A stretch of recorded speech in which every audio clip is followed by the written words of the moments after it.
Assalamualaikum warahmatullahi wabarakatuh. Salam sejahtera untuk kita semua.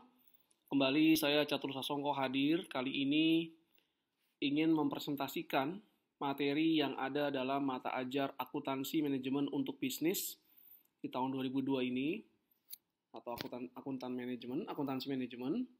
Kali ini saya akan membahas tentang cost volume profit relationship, atau terkadang juga ada yang menyebutkan sebagai analisis titik impas atau break even point. Break even point. Oke. Jadi saya akan menjelaskan tentang hubungan antara cost, volume, dan profit dengan berbagai fitur-fitur yang ada. Oke, kita mulai ya. Jadi apa sih analisis biaya, volume, dan laba? Analisis biaya, volume, dan laba itu adalah studi tentang pengaruh pada laba di masa depan yang disebabkan oleh perubahan dalam biaya tetap, biaya variabel, harga jual, kuantitas yang terjual, dan bauran atau mix. Jadi, cost volume profit analysis itu adalah studi tentang pengaruh pada laba di masa depan karena ada misalnya perubahan biaya tetapnya naik, biaya variabelnya turun, harga jual naik, kuantitasnya naik, dan baurannya.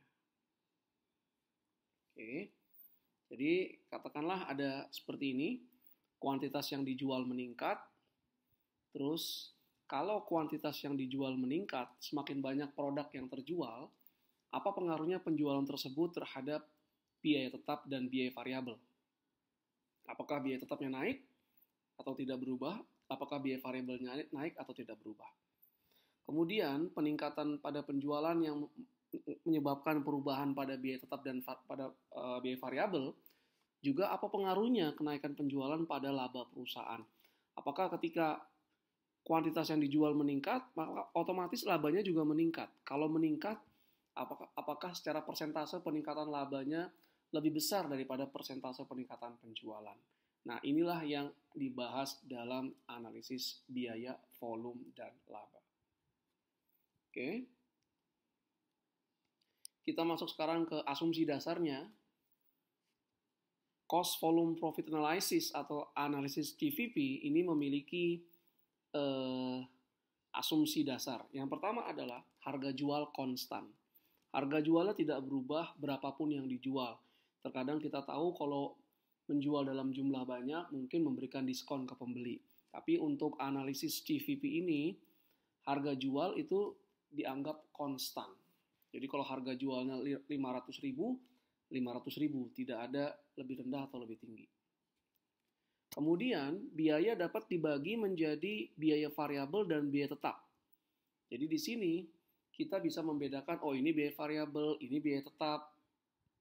Nah, kalau ada biaya semi variabel harus dipisahkan dulu mana yang komponen biaya tetap, mana yang komponen biaya variabel. Kemudian kalau kita mencari analisisnya untuk produk lebih dari satu, maka bauran penjualan atau sales mix itu tetap. Sales mix-nya tetap. Katakanlah misalnya kita mau menghitung berapa break even point untuk penjualan meja makan berikut kursinya.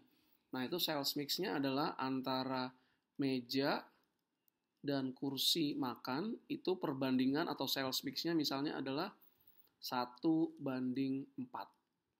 Jadi setiap satu meja makan akan terjual 4 kursi. Nah ini, sales mix ini dia tetap.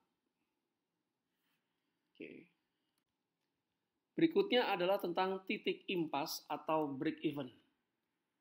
Break even ya, ini salah satu konsep yang sering digunakan dalam kegiatan perusahaan analisisnya ya.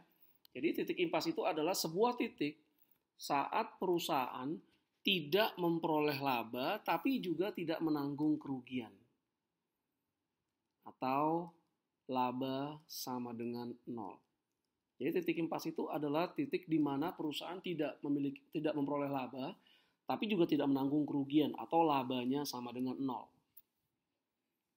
Nah, break even atau titik impas memberikan informasi kepada perusahaan berapa unit yang harus dijual agar minimal tidak rugi atau agar minimal labanya sama dengan 0. Berarti tidak untung dan tidak rugi.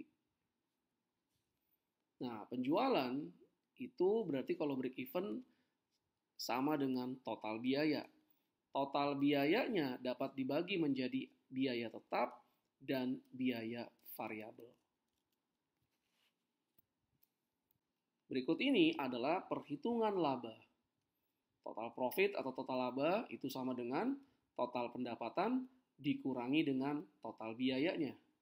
Total pendapatan itu berarti adalah harga jual atau price dikali dengan kuantitas yang terjual atau jumlah yang terjual. P kali Q, price kali quantity. Adapun total biayanya itu berarti adalah fixed cost atau biaya tetap ditambah dengan variable cost. Ya, biaya variabel. Oke. Nah, bagaimana menghitung titik impas dalam unit, menentukan berapa jumlah unit yang harus terjual agar mencapai titik impas? Formulanya adalah titik impas adalah biaya tetap dibagi dengan harga jual per unit dikurangi biaya variabel per unit. Nah, ini adalah formula menghitung berapa jumlah yang harus terjual agar mencapai break even atau laba sama dengan 0, tidak laba tapi juga tidak rugi. Selanjutnya saya akan membahas contoh perhitungan titik impas dalam unit. Ibu Budi ingin membuka bisnis penjualan boneka anak panda. Biaya tetap yang dikeluarkan adalah 24 juta setiap bulannya. Biaya variabel per unit sebesar Rp40.000 dan harga jual boneka per unit adalah Rp120.000. Pertanyaannya adalah, berapakah jumlah boneka yang harus dijual agar Ibu Budi memperoleh titik impas per bulannya? Jadi ada biaya tetap per bulan 24 juta, ada biaya variabel per unit untuk membuat boneka pandanya 40.000, membuat dan menjual, dan harga jual bonekanya adalah 120.000 per unitnya. Berapakah break even point-nya?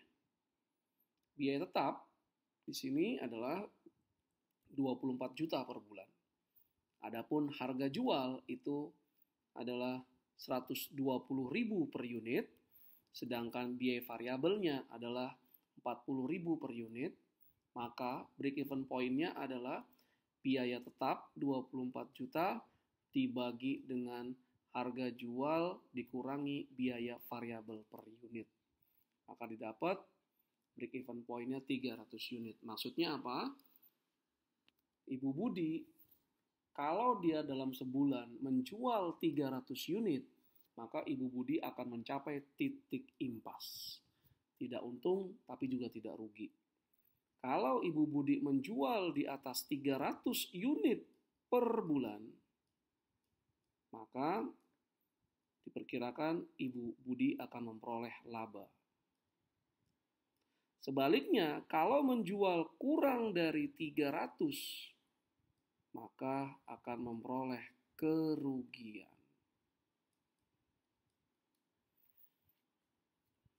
Oke, nah setelah ini sebetulnya kemudian kita harus menghitung. Kalau ternyata misalnya Ibu Budi hanya yakin mampu menjual 250 unit per bulan, maka kalau biaya tetap, harga jual, dan biaya variabel itu tidak berubah, dipastikan Ibu Budi akan memperoleh kerugian karena di bawah BEP-nya.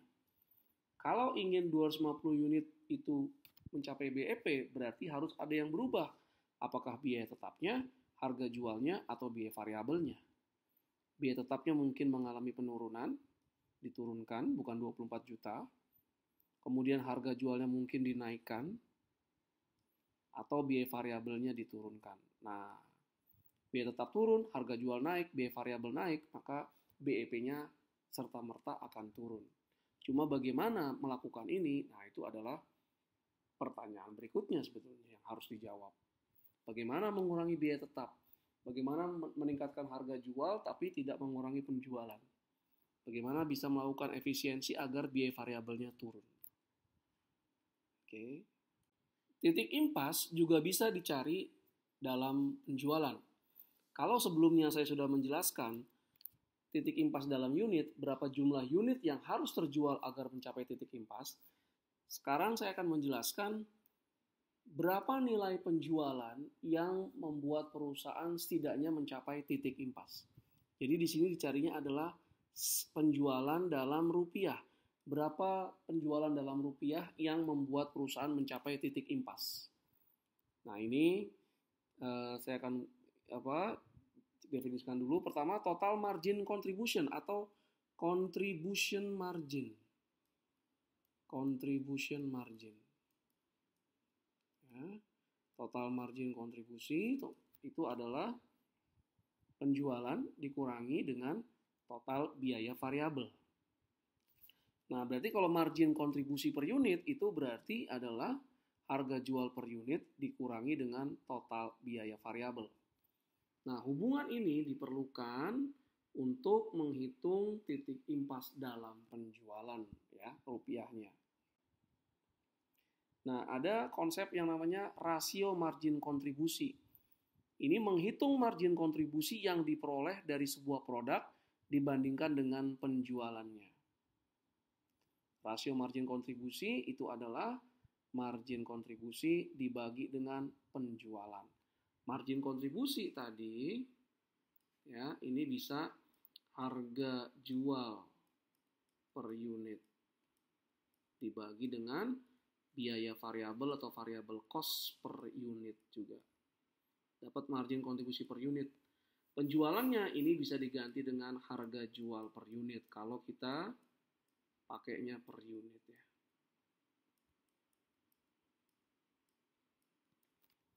Oke. Nah, titik impas dalam penjualan itu adalah biaya tetap dibagi dengan rasio margin kontribusi. Nah, ini dia. Jadi kalau tadi titik impas dalam unit, biaya tetap dibagi dengan harga jual dikurangi biaya variabel per unit. Nah, itu margin kontribusi, ya. Kalau ini sekarang rasio margin kontribusi. Oke, kita lihat sekarang contohnya. Sama, Ibu Budi ingin membuka bisnis penjualan boneka anak panda. Biaya tetap yang dikeluarkan 24 juta rupiah. Biaya variabel per unitnya 40.000 dan harga jualnya 120.000. Berapakah rasio margin kontribusi per unit boneka panda?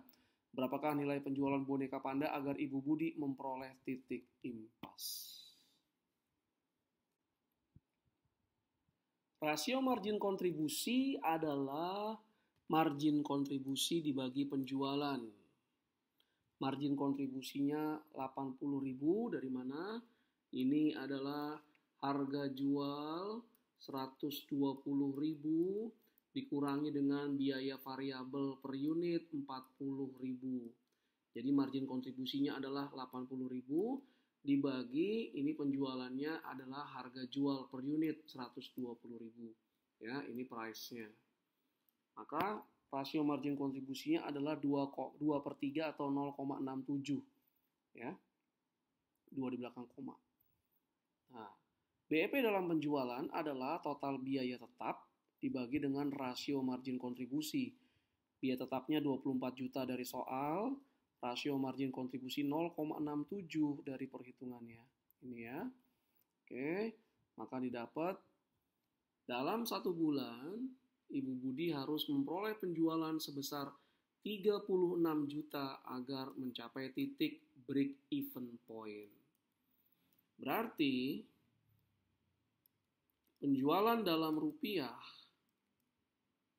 di atas 36 juta ini akan memperoleh laba. 36 juta, ya, laba. Sebaliknya, penjualan di bawah 36 juta rupiah akan memperoleh rugi. Nah, itu dia. Dengan demikian berakhir sudah pembahasan cost volume profit relationship atau analisis bagian yang pertama. Silakan kunjungi perbisalemba.com untuk mengetahui koleksi-koleksi terbaru dari perbisalemba.com, buku-bukunya. Kemudian silakan kunjungi e-learning perbisalemba.com. Nah, ini yang terkait adalah e-learning akuntansi manajemen. Nah, di sini Anda akan dapat video pembelajaran, kemudian juga ada soal-soal yang Anda bisa kerjakan mandiri, dan nanti diberikan juga pembahasan lengkapnya, komprehensifnya, dan ada persiapan menghadapi ujian akhir semester. Ya. Kemudian kalau Anda ingin mengetahui training apa saja yang ada di perbincanganlemba.com, silakan kunjungi training.perbincanganlemba.com. Dan jika Anda ingin membeli buku-buku original terbitan dari Penerbit Salemba yang di dalamnya sudah termasuk ada e-learningnya, silakan beli secara daring melalui lextika.bookstore.com. Terima kasih atas segala perhatiannya. Mohon maaf jika ada berbagai kekurangan. Assalamualaikum warahmatullahi wabarakatuh.